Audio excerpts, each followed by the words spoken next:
Hello everyone, it's Attacker72 here, and for today, we have got some very quick Sonic the Hedgehog news for today's video, and the topic we're about to discuss is obviously about Sonic Racing Crossworlds. The latest state of play had just wrapped up, and yeah, while it is mostly the same boring presentation like always, like with the past ones, there were definitely a few highlights. One of them is obviously Wolverine that was shown at the very end, but most notably, the one I was pretty curious about was them revealing the final DLC pack for Sonic Racing Crossworlds. Since the game comes out tomorrow as of recording of this video, so maybe this video is probably out the day the game came out, but overall they have shown up the final DLC pack. And if you saw my video a few days ago that was covering the fact that the pack was leaked, then you may have already known what franchise would be joining Crossworlds. But for those that did not see the leak, then I can announce that the final DLC pack that would be joining the season pass for Sonic Racing Crossworlds is none other than the Mega Man franchise. Here they are in their full glory, this time with the addition of 2 characters, and of course, like with any other pack, the addition of a new vehicle,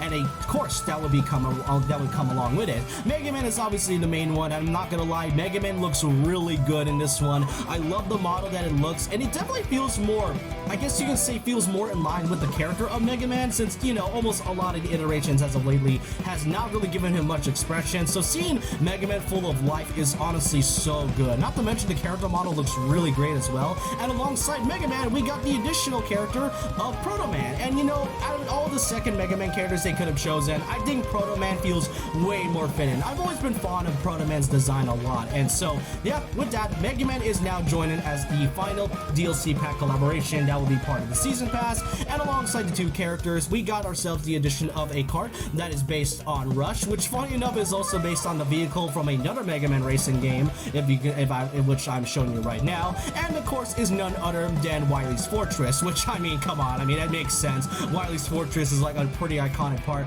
I do kind of find it interesting that some of the footage that is shown here looks kind of similar to the one in Smash Brothers, where it kind of feels weirdly like similar to the quality of Wily's Fortress. That's probably just me and my Smash Brothers rotted brain, but who knows really. Overall, it is great to see more Mega Man content. However, that's not all that they showed off.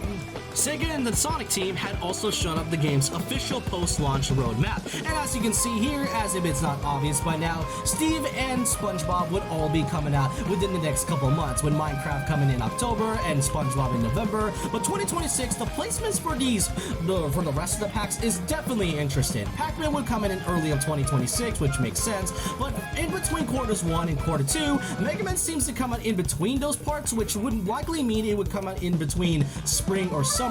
But then there's a huge gap between Mega Man's pack all the way to the Teenage Mutant Ninja Turtles of all things, which kind of makes me think that they're likely taking a lot of time into making the Ninja Turtles, given that it's 4 characters in the whole thing. And then there's Avatar, who's going to be our final pack of the entire season pass. And if you see in the bottom here, we got the monthly releases that will be coming for the free DLC characters. Obviously, Miku will come out the same day as the game's release, with Joker and Ichiban coming in for like every other month. And then the other rest of the characters that would be coming within the next 10 months, there's definitely quite a lot to say the least. And most interesting is that if you notice from the very bottom right, you may notice that there is a festival here, which could likely mean that we are going to be getting a lot of events happening for Crossworlds. So yeah, a ton of pack content shown in just this one roadmap alone, and I generally can't wait to play this game tomorrow. I am already set on to getting my copy tomorrow as of recording this, and